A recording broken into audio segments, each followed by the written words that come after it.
Kære medlemmer, så er det vist tid til en opdatering her fra byggeudvalget igen.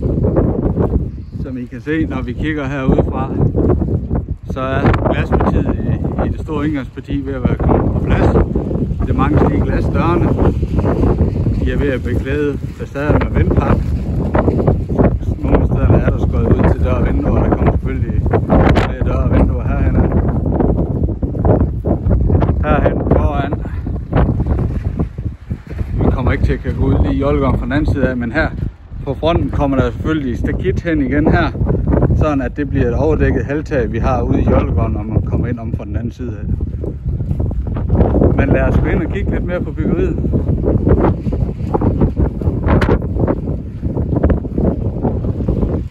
Hvis vi kommer ind her, så har vi jo ligesom vores toiletmodul her i midten af byggeriet.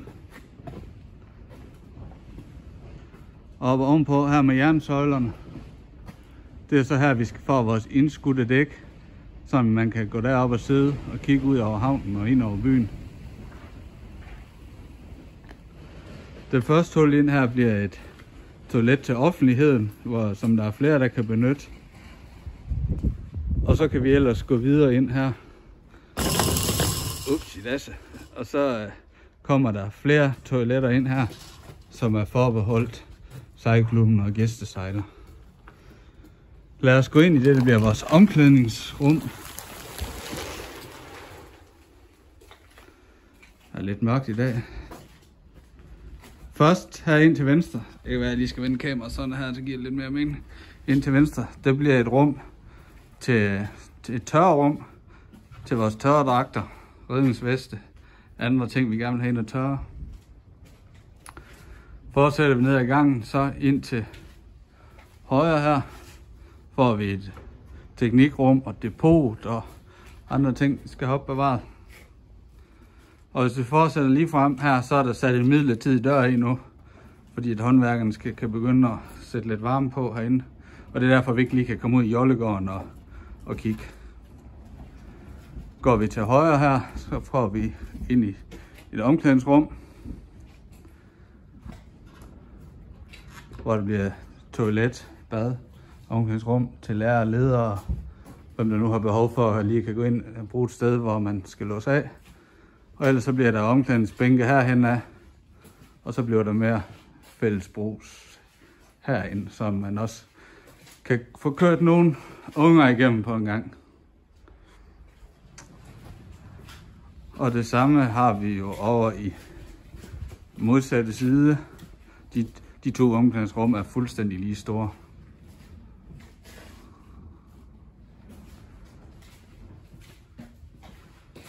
Som I kan se.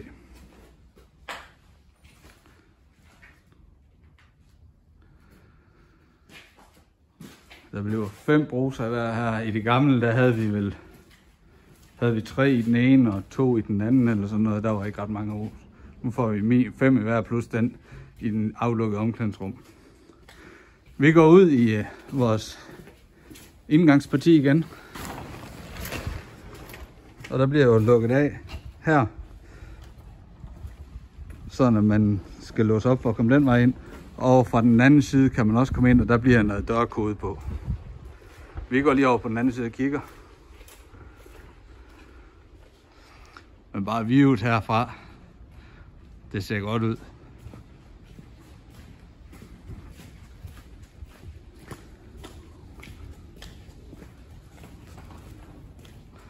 Om fra den anden side her fornemmer vi måske lidt mere.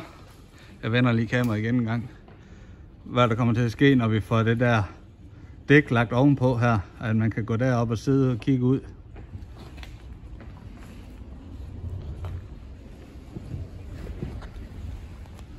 Så går vi over til her. Der får vi det første lille lokale, man kommer til derude fra.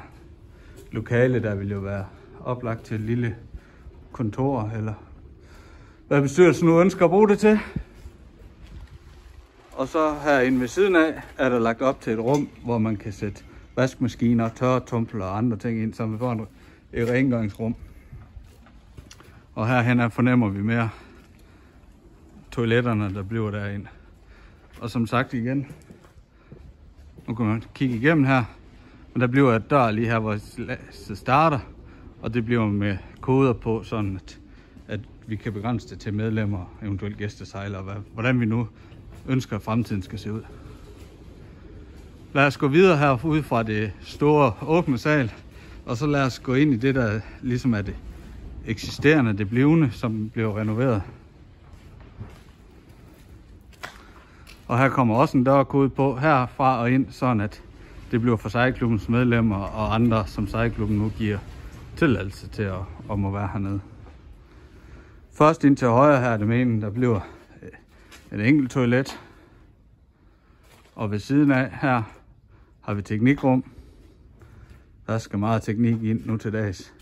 El-ventilation. Og starter vi med at dreje til venstre. Så får vi det første foreningslokale her. Dejligt stort lokale.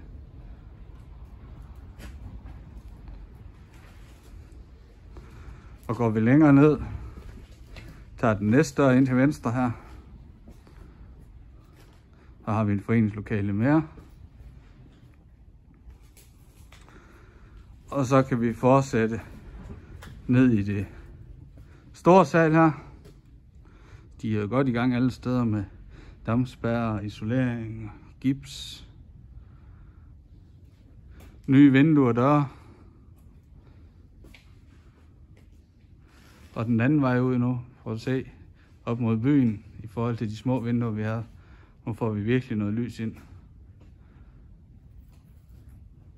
Allerede nu fornemmer man nogle helt andre rum at være i.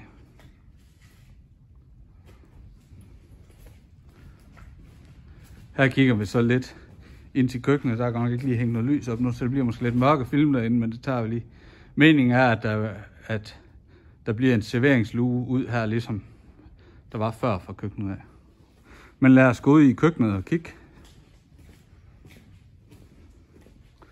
Går til venstre her, ud i kabysen. Der er det jo meningen, at her, når man lige kommer ind til venstre her, den indhak, at der er plads til servicevogne, så man bare lige kan skubbe ind der. Og går vi til højre her, så har vi først et åbent depotrum, så hvor vi kan sætte ting ind som service, viskestykker og hvad det nu ellers må være, og mange ting. Og så er det planen, at i den næste her, det bliver også et depotrum, men der kommer der en kode på, som vi kendte på det før, så vi kan have andre ting derinde, eventuelt øl, vand, hvad der kunne være attraktivt for fingre i. Lad os gå videre ud i køkkenafdelingen. Herhen bliver selvfølgelig en disk, ligesom vi havde før, og noget køleskab med øl og vand, kaffemaskine, hvad det ellers skal tage til. Og så lad os kigge nedad her. Jeg vender lige, så I får et bredformat igen. I kan se, der kommer vask ud der. Der er gjort klar til ovn, komfur længere henad, som kommer til at stå på den side. Der bliver et langbord hele vejen herhen, hvor vi så får håndvask, komfur, ovn sådan noget i. Og som I kan se nu, større vinduer oppe i højde, så man kan kigge ud af dem, og vinduer, der kan lukkes op. Over i modsatte side her, der er det meningen, at der kommer en opvaskelinje. Der bliver 2 opvaskemaskiner, som vi kender det fra klubhuset, vi havde. Altså en til hverdagsbrug og en til større arrangementer.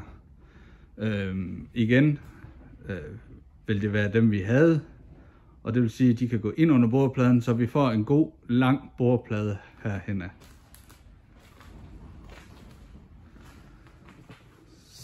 Så går vi lige herned og kigger. Døren, som vi ser ud her lige nu, er vinduer og døre herhen af. Jo dækket til med vindpap udefra, men de bliver selvfølgelig skåret fri.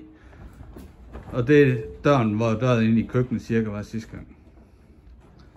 Og det vil sige, at det herude, det bliver grovkøkken, der bliver håndvask, bordplade, der bliver køle-frys, ting og sager herude. Og der kommer til at være en lille håndvask her på den her lille væg. Skilleret, det er lovkrav i dag, når man går fra et grovkøkken og ind til finere køkken, så skal der også være mulighed for at vaske hænder. Så der bliver masser af muligheder for at holde hygiejne i orden hernede. Så nu går jeg herned og så vender rundt, så kan I måske også få en anden view af det. Ned igennem her, så kommer der måske lidt mere lys. Alt i alt tyder det hele på, at det vi havde håbet og troet på, da vi gik i gang med det hele, at det viser sig, at det også bliver lige så godt og lige så brugbart. Der er tænkt mange tanker, og der er fortalt om ønsker, og arkitekten har indimellem haft grå hår, fordi de har lavet noget, og så har sagt, det vil vi ikke have. Vi skal have det sådan og sådan, sådan det er det, vi ved, vores medlemmer de ønsker. Og det er der blevet taget højde for. Vi glæder os til at blive færdige med det hele, så vi kommer til at tage det i brug. Og som en afsluttende bemærkning, så er der pt.